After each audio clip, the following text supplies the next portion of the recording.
everyone. Welcome to the Tuned and Strong podcast. I am Angela McCuiston from Music Strong, joined by my lovely co-host today, Dr. Jen Cabas from Tuned and Toned Performance. And today we have a special episode because we're joined by our fellow musicians, Madeline Stewart and Hannah Murray from Corpsonore. Good morning. Good morning. Good morning. Depending on when you're listening. Good day. Good day. Good day. Yeah. I like that. Depending on when you're listening and what time zone you're in. Yeah, we are in 3 different time zones currently. Yeah, we are covering both coasts of the U.S. today. It's pretty cool. Thank you, Zoom. How's your ocean? How's your ocean today? Right? I don't have an ocean. Okay, so can you guys tell us a little bit about what course? Well, we should probably start in like, who are you? For people who don't know who you are. So Madeline, do you want to go first? Sure. So you want me to know about me as an individual or as a part of, okay. Well, let's see. So I met Hannah, my lovely co-host and business partner, when we were doing our master's. I was getting a master's in vocal performance. And after I graduated from that master's, I kind of took a career path shift. And now I work more in the health and wellness and movement rehabilitation world. So I have a master's in kinesiology. I have different certifications in lots of different movement forms because I find different forms of human movement really fascinating. And I like to study with the people who have taken deep dives in certain areas of that. So I have yoga certifications, I have MovNat certifications, I have FRC functional range conditioning, dynamic neuromuscular stabilization, birth fit. So I've kind of gone a lot of different routes in the movement world to study with people that I find what they're doing really, really interesting. But it's kind of all housed under my kinesiology background. And in my own private practice, I'm also a nutritional therapist. I work with individuals in nutrition and also movement rehabilitation. I also do some personal training, but that's just like if people find me, I don't advertise for that. And then with Hannah, I take all of that information and training and gear that towards supporting musicians in optimizing their performance. Yeah. So you do a little bit of things. Yeah. My bio is, I'm Hannah and I play violin good. No, not true. So not true. It's true. It's a certifiable fact that we met in grad school. We were roommates, and actually, Madeline and I really bonded over training for triathlons together. That was kind of like movement was always a very intricate part of our friendship and relationship, and we're always like going to the gym, going to the pool, riding our bikes, running, like every yoga, so I play violin. I should say that I still play violin. And when Madeline left me, I got then moved out of the state. Yeah, abandoned me, also known as moving out of the state. I started working on my doctorate, and I became really, really fascinated by the relationship between Yehudi Menuhin and BKS Iyengar, the yogi, and the violinist, I should say, in case people don't know who that is. And Yehudi Menuhin had huge playing issues in his own body that he was like, he kind of hit like his 20s, maybe his early 30s, and really struggled, and was looking for solutions, looking for answers, like trying all of these different things to kind of figure it out, and found it through this movement practice, and then went on to essentially bring who we all know as like the grandfather of kind of asana practice in the West. He was really the person who brought him to our attention, which I was like, this is insane. And so that's what I actually wrote my dissertation about. And during the dissertation research phase, I realized that there's actually like quite a bit of information about musicians' health and musicians' injuries and like kind of this whole host of stuff. And at that same time, Madeline was like getting certifications galore. And we were sort of at this point where it was like, I'm doing all this research going, wait, this stuff exists and I don't know about it. And she's like, oh my God, I'm learning all this stuff that I should have known in school. What? And that was like kind of the confluence of we need to stop that. We need to change the direction or the information that musicians are getting through their education. And so that was kind of the birth of Corpsonore and the end. I'm sorry, I'm going to tangent us here because I did my doctoral research also on cross application of movement therapies to practice, and so I did similar research. When was it that you were doing your research? What year was that? I published my dissertation, defended it, graduated in 2017. Oh my gosh, okay. So sorry, you guys. So a year before me, so we're in the same range. So when you were doing your research, looks like we lost, there she is, okay. Sorry, my internet just kicked me off. Okay. So Hannah, when you were doing your research, I know you said you found there's all this information out there about injuries, and I found a lot about yoga specifically. There's a much richer history in that area for musicians, and a couple other methodologies. But how much did you find in terms of research and statistics on how many of us are injured versus things offering solutions or suggestions? Yeah. This is a great point, actually, because I feel like there's a real divide in that research. There is the look at all the injury stuff that we found. Mm-hmm.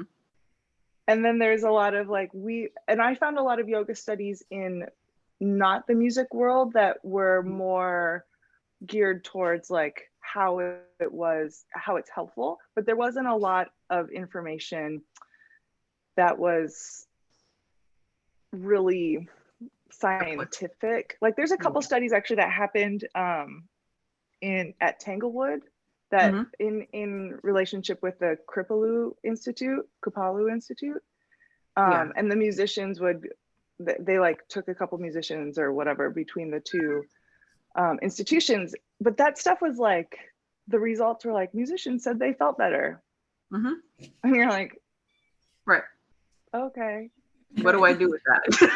Yeah, right.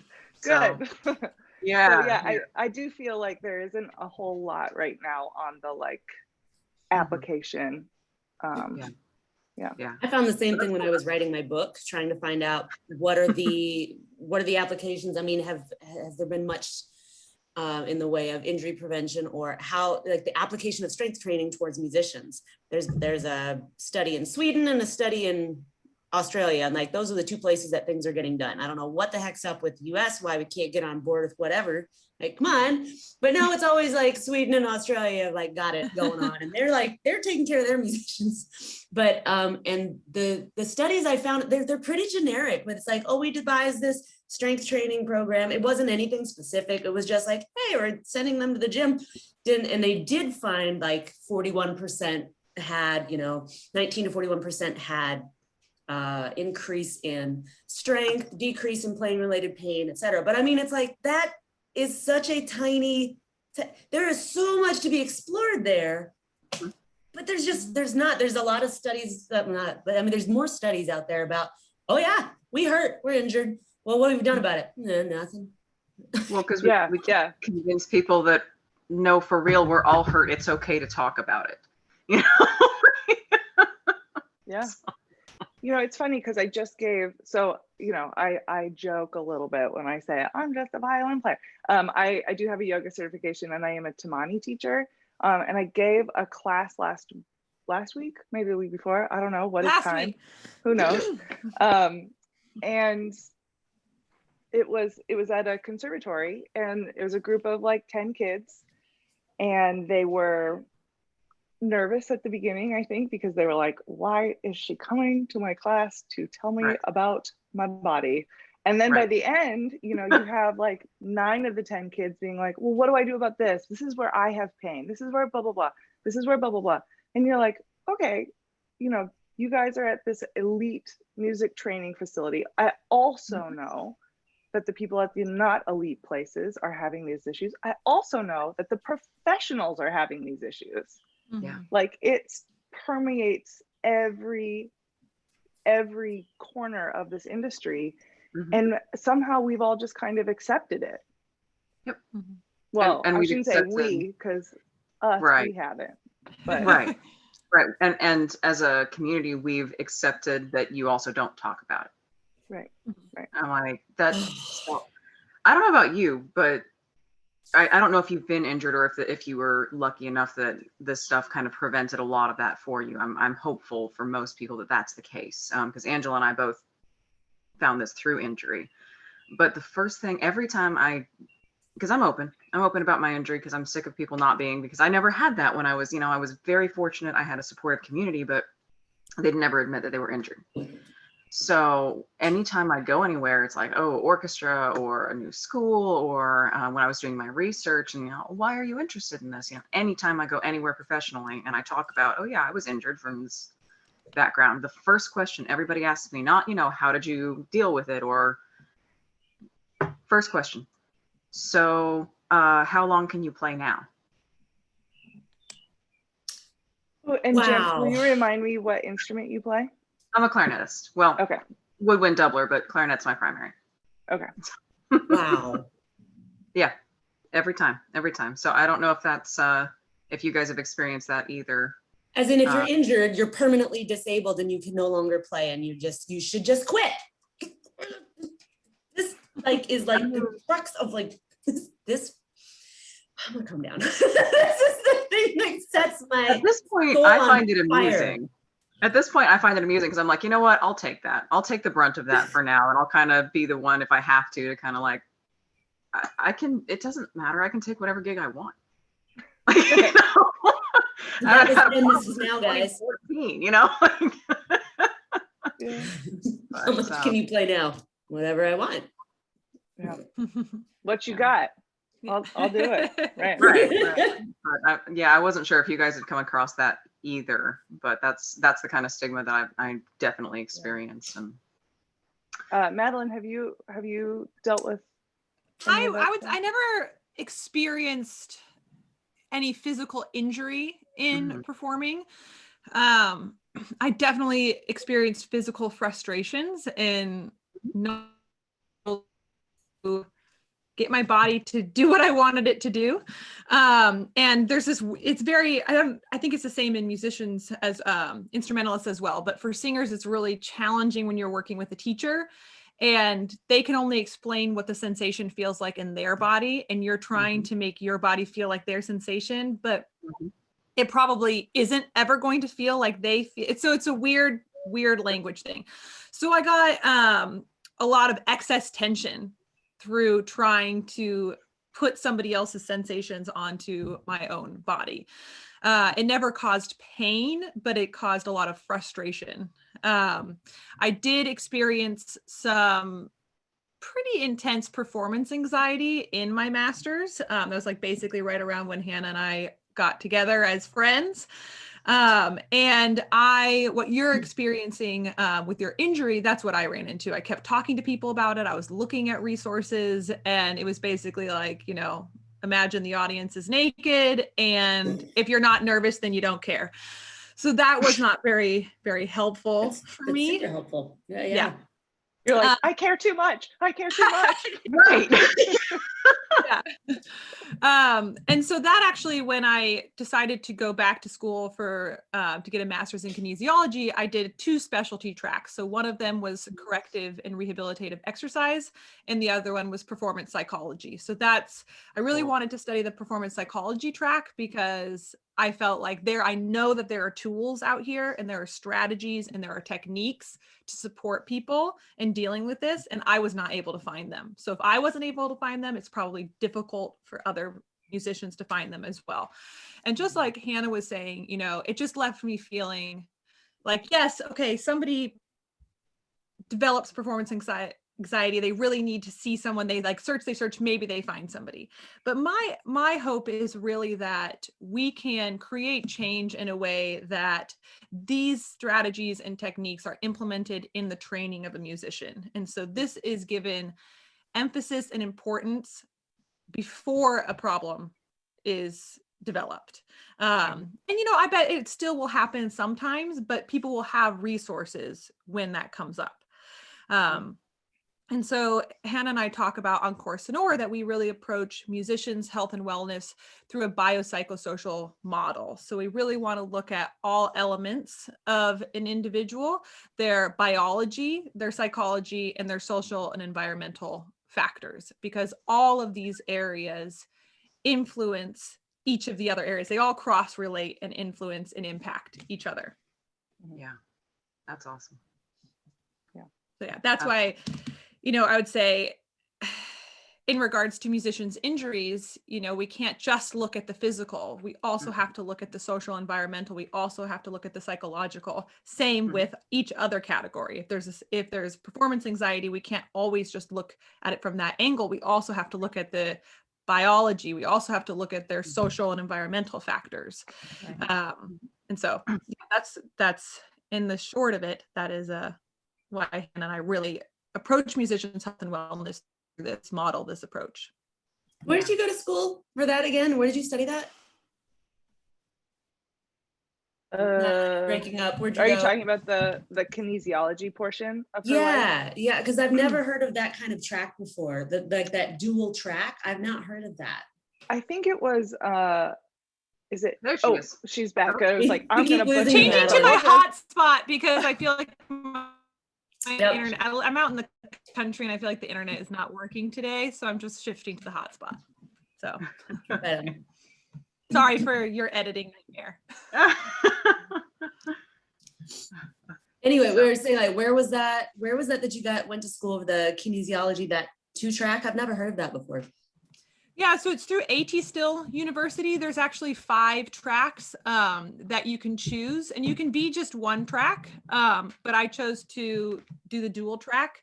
The other tracks are, if I can remember, one of them is for working with the elderly population. One of them is for adaptive athletes, so athletes with prosthetics. And the fifth one is like strength training and conditioning. So that's like if you want to be a kinesiologist that works specifically with sports teams, you'd probably do corrective exercise and strength and conditioning. And you did corrective and performance psychology? Yeah. Awesome. Cool. So do you have any resources? So I mean, this is fascinating to me because I had no idea this is out there. I have a feeling like most of us have no idea this is out there. How does somebody find somebody like you who knows things like this, and like what do they look for? What do you do? How can you help people? How do they find I feel like there's all these people and there's you. I'm like, how do we bridge this gap? Yeah, I mean, I think that is a huge part of what Hannah and I are doing with Corpsonore. So we are really trying to bring experts in the field of musicians' health and wellness in general, and musicians all into one area. So Corpsonore is not just about Hannah and I, it's about all of the other people who have also been doing this work and trying to support musicians' health and wellness. And we're doing exactly what you're asking. We're trying to create a landing zone for people to find someone to work with.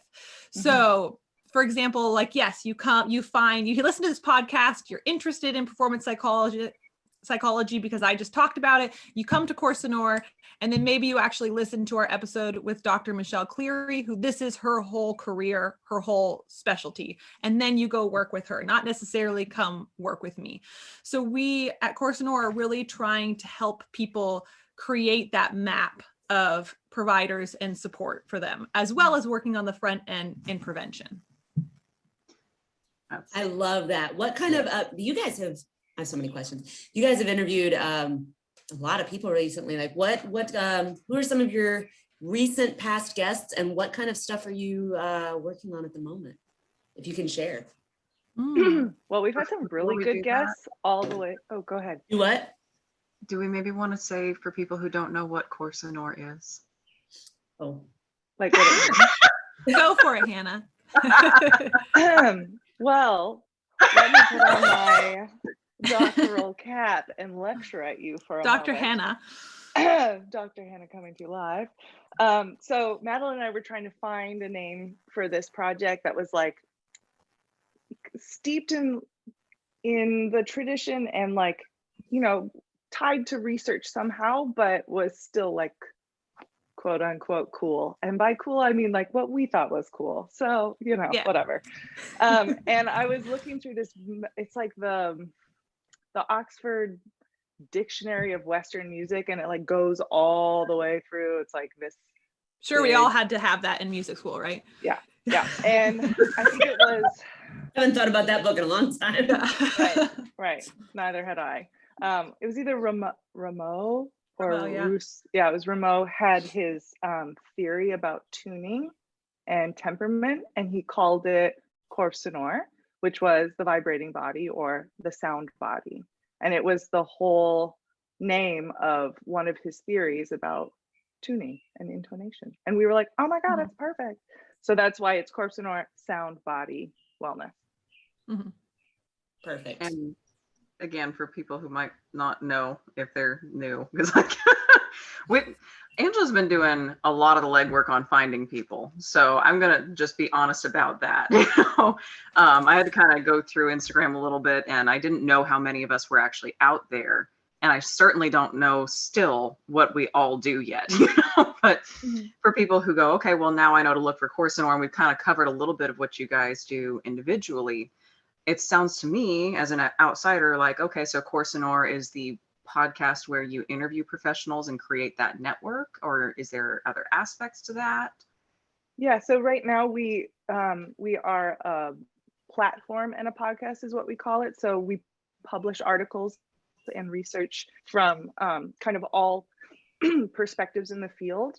We have articles on performance anxiety. We have articles on breathing. We have articles from PTs. We kind of like hit the whole perspective.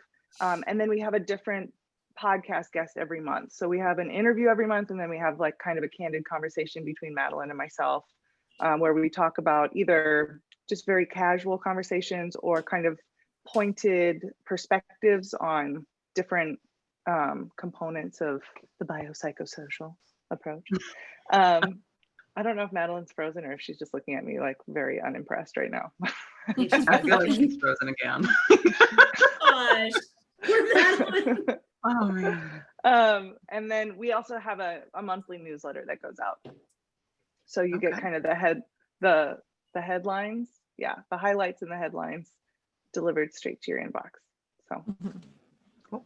Sorry, not to derail your question, Angela, but no, not at all. It's fine. No, it's I mean, that's a valid point. I forget, I mean, because we've known each other for a couple of years now. And That's true. Angela was like, I think in our first year or year and a half, maybe of creation, Angela was like a major contributor. She gave us a great article and a really great podcast interview. Yeah. Mm-hmm. That's true. Yeah, I think I wrote an article called "Debunking the Myths of Strength Training" or something. That's exactly what you wrote. Yeah. That we all remember. Angela, but back. So your question was, who have we interviewed recently? Mm-hmm. Well, I mentioned her name just a few minutes ago. So Dr. Michelle Cleary, she's a performance psychologist. She actually has a PhD in psychology, but she just works in the performance psychology avenue, and she works primarily with athletes and musicians. And you can listen to that episode if you want to know more about it, but it's a really just refreshing and kind of relieving episode to listen to because of her take on it. She just has such an amazing energy, and she makes everything feel very possible and just like very straightforward. Love that. But I also really appreciated her approach that she agreed in that this should be something that's a part of everyone's training, not just like an afterthought if something comes up. So that's a really great episode. We also interviewed Dr. Jan Dommerholt recently, and he is, as we say, the OG PT in musicians health and wellness. So basically, if you've seen research that was done in the United States in regards to musicians, it was probably him. If you are reading in textbooks about musicians, physical therapy, it was probably him. He's pretty much had his fingers in everything in regards to musicians, PT in the United States specifically, but he does travel all over. That was also a really interesting episode. We also did a talked great to one with Duncan Rock. That one was one of my favorites too. He's a opera singer and nutritionist, right? Yeah. In the UK. Yeah, he was very lovely. I thought he had some great insight. And he works at this facility where it's specifically for, was it specifically for singers? It was called like and actors. It's called like the Voice Care Center, I think. It was called the Voice Something Care like Center. That, yeah. And so you go there and there are like vocal PTs. He's there on nutrition.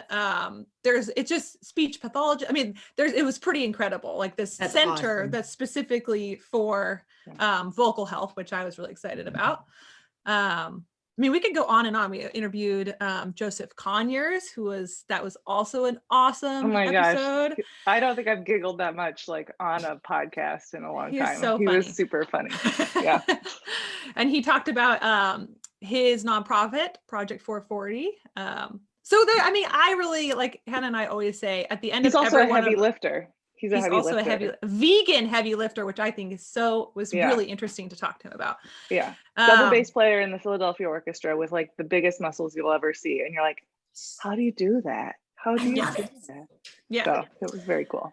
Duncan Rock is also a big lifter as well. So, who is the nutritionist that we talked about? But I feel like, at the end of every single one of our episodes, we're like, oh, we just gained a new best friend. So I feel like all of the people that we interview are amazing and have incredible insights and things to share.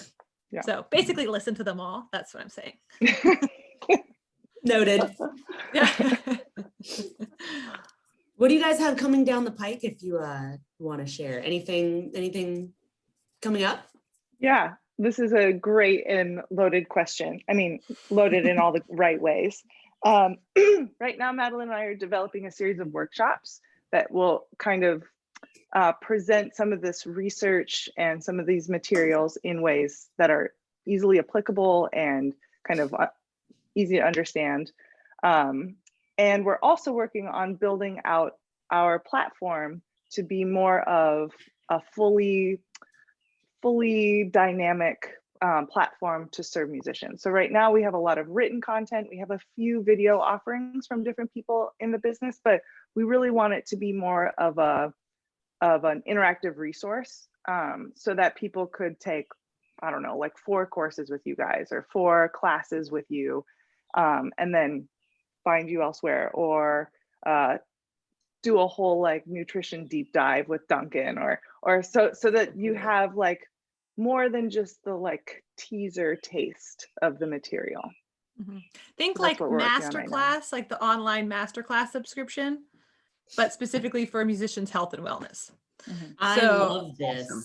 Yeah, that's awesome. So my hope is that, because like I said, I really like delving into a lot of different movement forms. Some of the movement forms that certifications contradict each other and don't agree with each other. But in all of them, I've seen them help each other, like help people. And sometimes somebody really needs this and this is not going to help them, where somebody else needs this one where this is not going to help.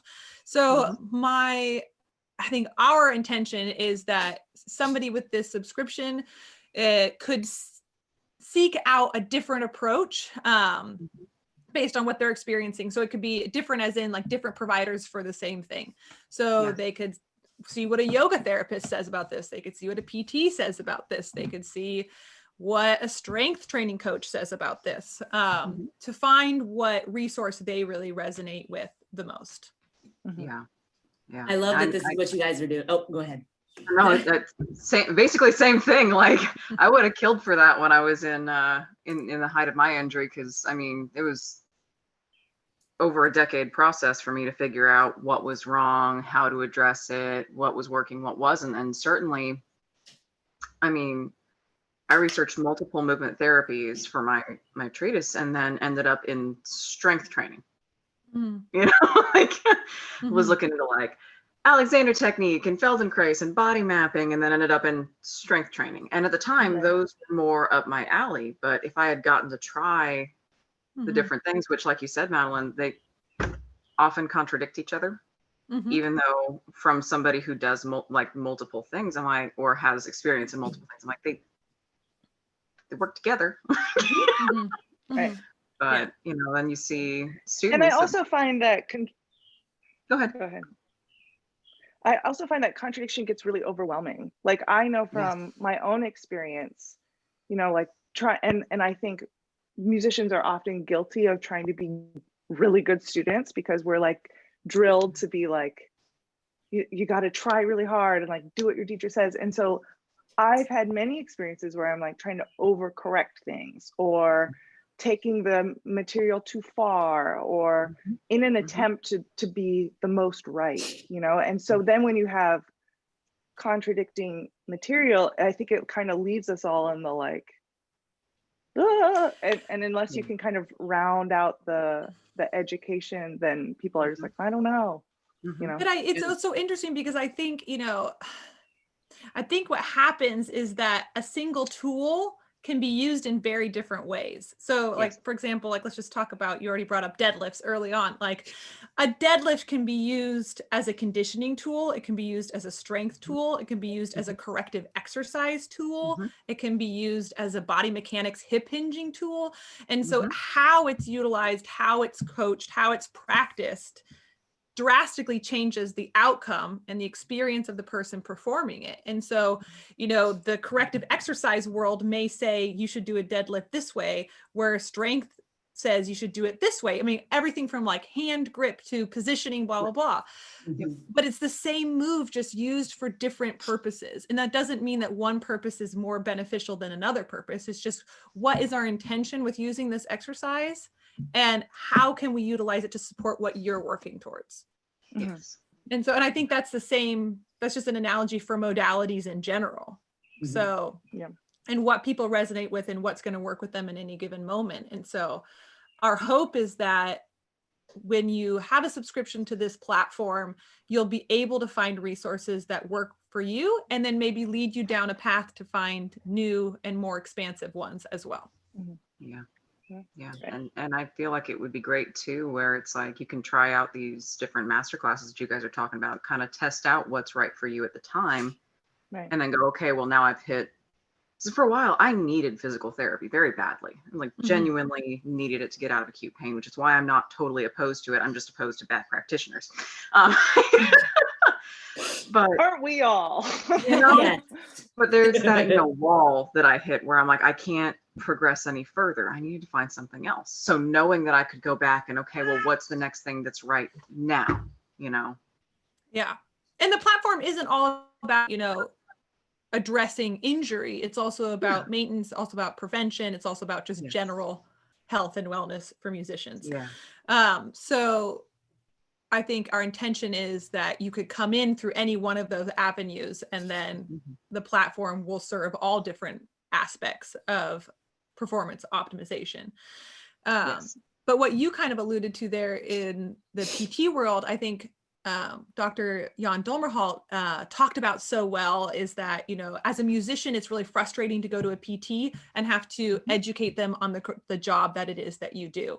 And that's what can be so frustrating, is feeling like you need a different approach because of your career, and that you can't find a provider that understands that. And so that's another aspect of Corpsonore, is that we want to create a database for people to go to, where they can find trusted practitioners where they are, that they can go to knowing that, okay, I know that this PT in my area specializes in working with musicians or has experience in working with musicians. So I don't have to try out 10 to find out. It's funny you're saying that, because no lie, 10 years ago, I wanted to create a database for people to do exactly that. No lie, 10 years ago, but it's just, I didn't know anybody because there wasn't anybody, it seemed like. All there was body mapping, Alexander, yoga, that's it. Nobody had heard of Tamani, nobody, strength training, forget it. PTs for musicians, what? No, and like it was, and and then there are doctors like Pamela has, performing arts medicine was this big thing way over there. Nobody knows what it is. Yeah, I'm actually on the committee. I'm on a committee with Pamela. And that is like, yeah, because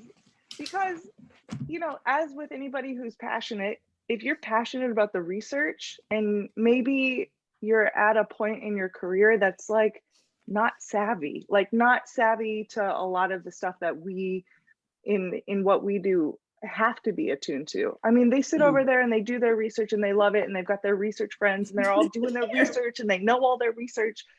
And then there's like a real disconnect with the get it out to the world. And I remember I actually went to the PAMA conference in 2019 and there was this Q&A and they were like, what can we do to grow PAMA's reach?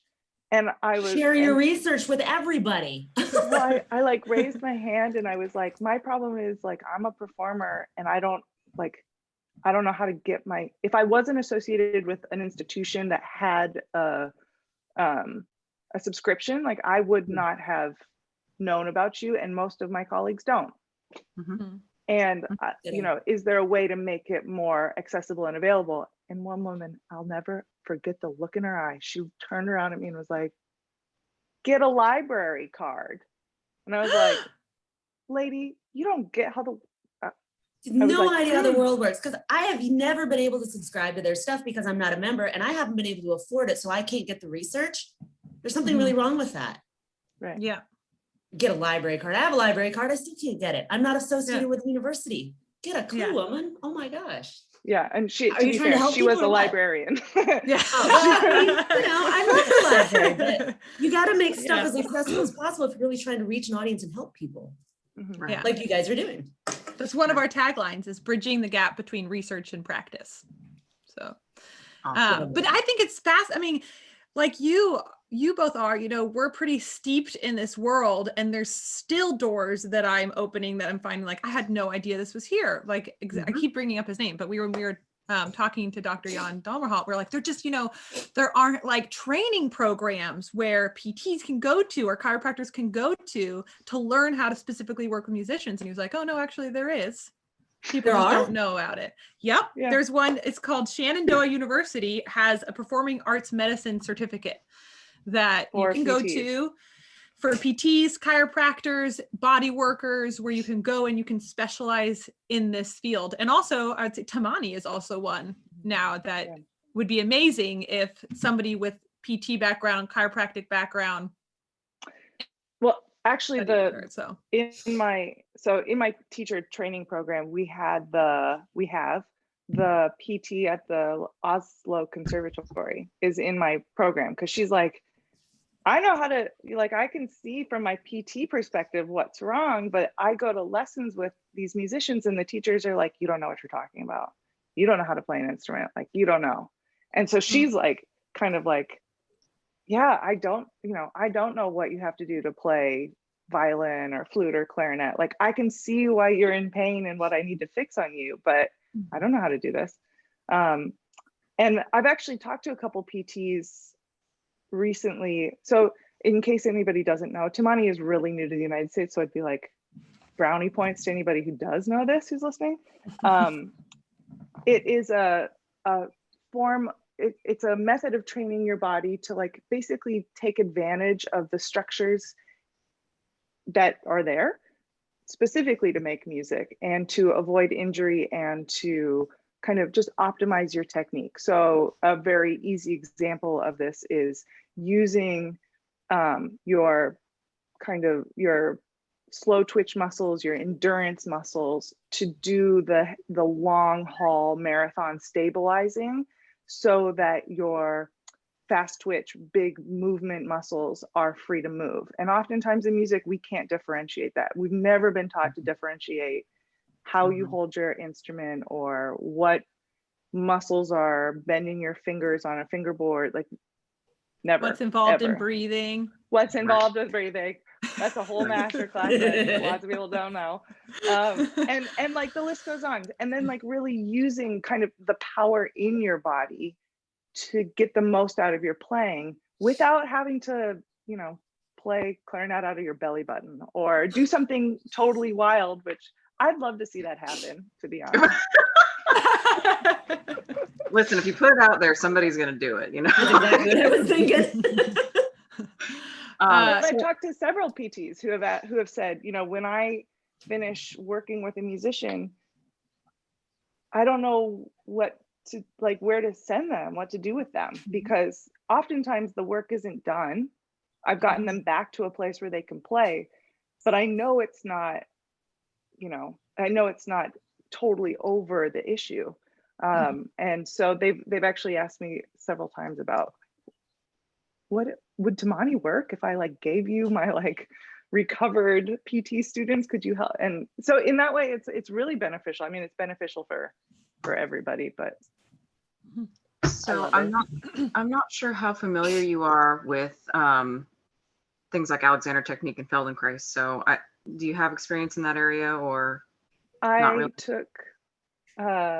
I took Alexander technique class in my undergrad, just like a lot of my friends have done. And it just didn't answer all the questions for me. So yeah. And there's holes in every type of movement therapy I've looked at, including strength training. So like not trying to argue one way or the other, but I was more asking that because I know with those two, a lot of it is more using bone structure to take pressure off of the musculature or whatever is being impinged or impeded. Would you say that Tamani is like the muscular version of that?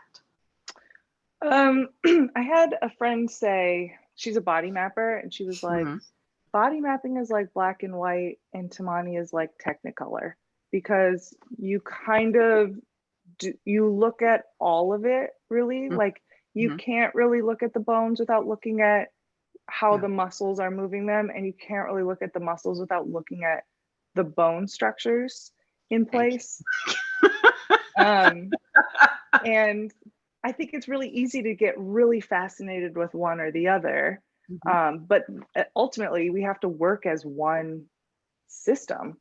And so it does I think it does a beautiful job of synthesizing a lot of different movement modalities and different philosophies and different trainings into one specifically for musicians. Because I looked for a long time, like I wrote this big paper about yoga, but I still felt like there were like the application was like, it works mostly, but then there was like the didn't do everything, you know what I mean? And so I felt like Tamani really filled in a lot of gaps for me. Like for a while, if you'd caught me right after training, I was like, did you know about the muscles in your hand? And like, I wouldn't shut up about it. Like, what? We have podcast interview episodes. We actually interviewed Tina Margarita Nielsen, who was the founder of Tamani. And so if you want to know a little bit more about that, kind of her career, how she came about it, how she developed it, you can listen to that episode. Yeah. Cool. Perfect. And we are actually interviewing a woman named Christine, which, Hannah, you know, we're interviewing her next Saturday. Oh, okay. So Christine is a Tamani teacher. She's the first American. Okay. Apparently I'm promoting your next episode. You are. She wrote, let me tell you Christine's bio. No, she actually was a teacher for a day in my training. And she's awesome. She's she is the first American to do the training. She wrote a great article for us on breathing that I think it's called Mythbusters, the breathing edition. I think I saw that one. Yeah. Yeah. And such a good title. It's a good title. And that article, I shared it with a couple wind player friends who like, they were like, I've never thought about breathing. Like what? And like they would bring it up in like master classes they taught, and they're like, check this out. So she's great. You're gonna have a great episode with her. She's fantastic. Cool. Yeah, we're really looking forward to it. I had a phone conversation with her, well, a Zoom phone conversation with her, and we talked for almost 2 hours. I was like, I gotta go, but I don't want to stop talking. Like, it was just, she's an amazing person. I really, really enjoyed it. So when you reached out and said that you did Tamani, I went, oh, another person? What is this? So we're slowly infiltrating the United States. Awesome. Yeah. Cool. Okay, that has been quite the gamut. Yes. I am so excited about this platform that you guys are building out. Do you have any like dates or launches or releases or anything that we should be aware of?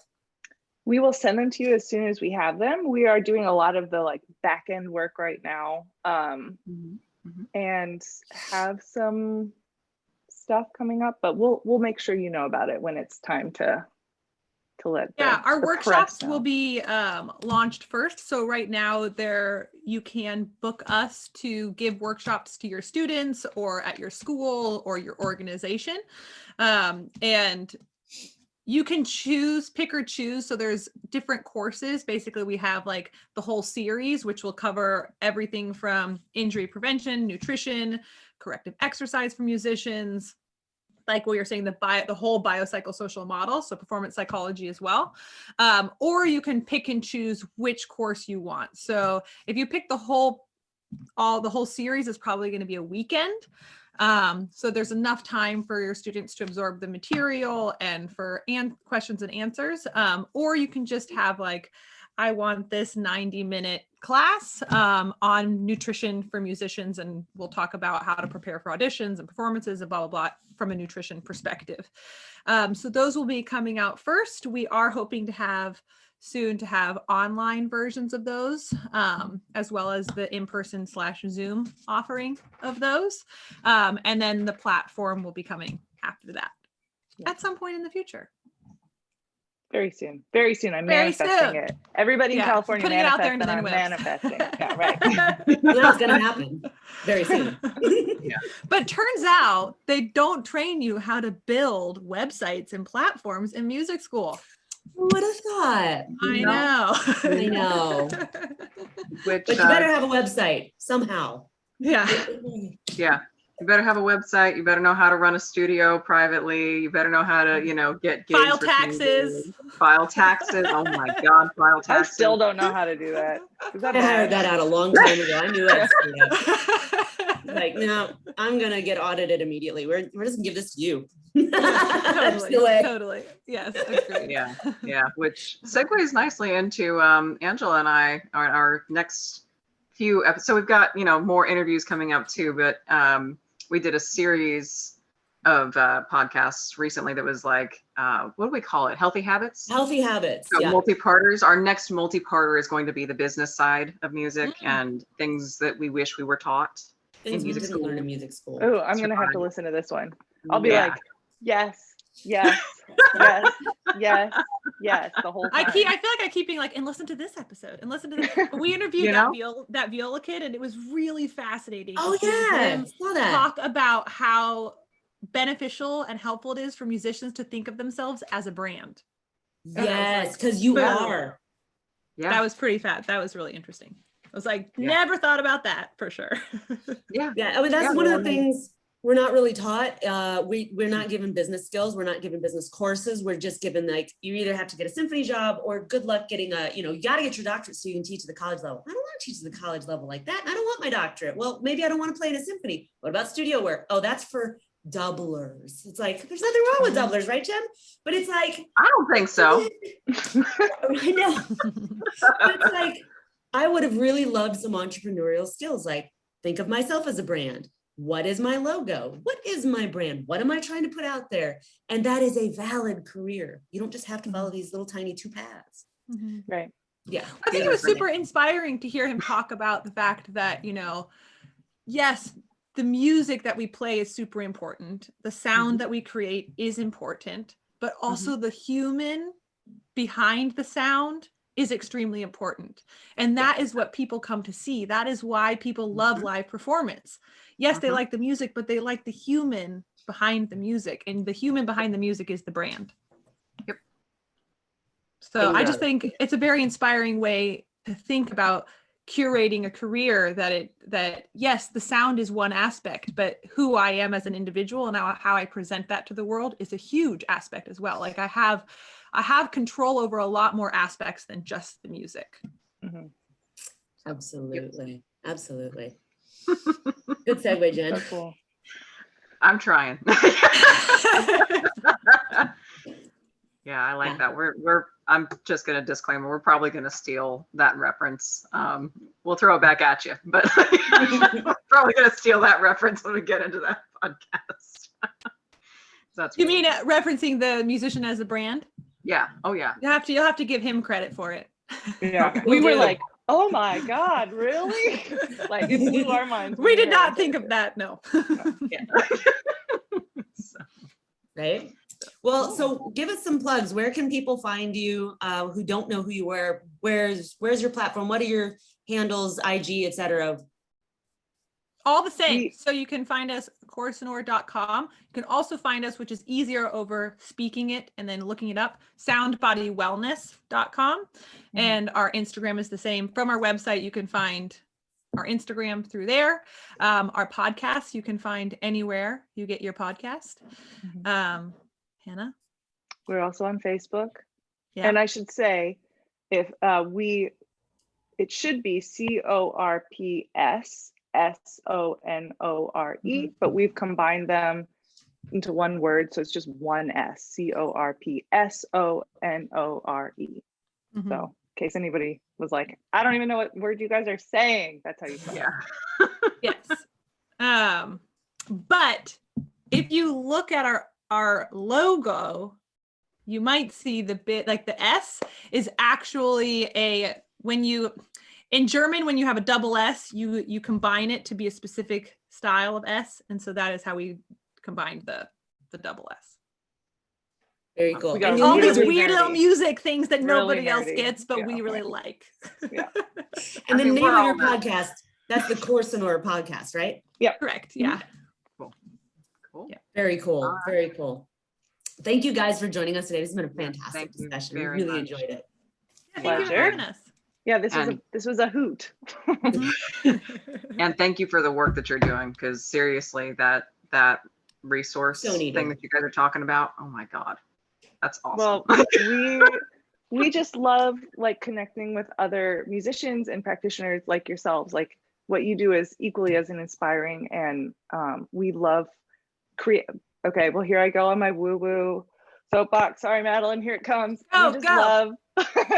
We love the community of people who are committed to helping musicians and being able to connect with like-minded individuals such as yourselves. Like it really makes us feel that glowing sense of achievement that is beyond the individual. Like there are changes coming. There's like this quiet, as I call it, the quiet loving revolution of helping musicians grow and just be even better. The tradition is due for a change, and meeting other people who are on that wave is really powerful. So, and I think, we talk about like, we're creating our platform, but we really feel like we're creating a platform for everyone who's doing this work. So a platform for your work, a platform for anybody who is working in this field.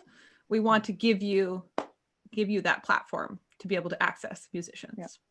So love that. And that's so needed. It's nice to have to look forward to a database where it's all right there and you can look around and see what interests you, because what interests me might not interest you, but we're all different. We don't all need the same things and the same cocktail of ingredients to make our own wellness program. And the vision is to support everyone. So, if you come through our platform and you have like a few sessions with a PT on there that you can see some of their information and you really resonate, then you can reach out to that PT and work with them individually. So it's a platform for information, but it's also a network. Yeah. Love that. Awesome. Well, awesome, guys. Thank you so much for the work you're doing, and thank you for joining us. And I would give us plugs, but our plugs are in the show notes, so we're good. Yeah. If you're tuning in, thanks for joining us again. I think at this point, you guys know where to find us. If not, check the show notes. All right. Thank you for joining us, and have a great day.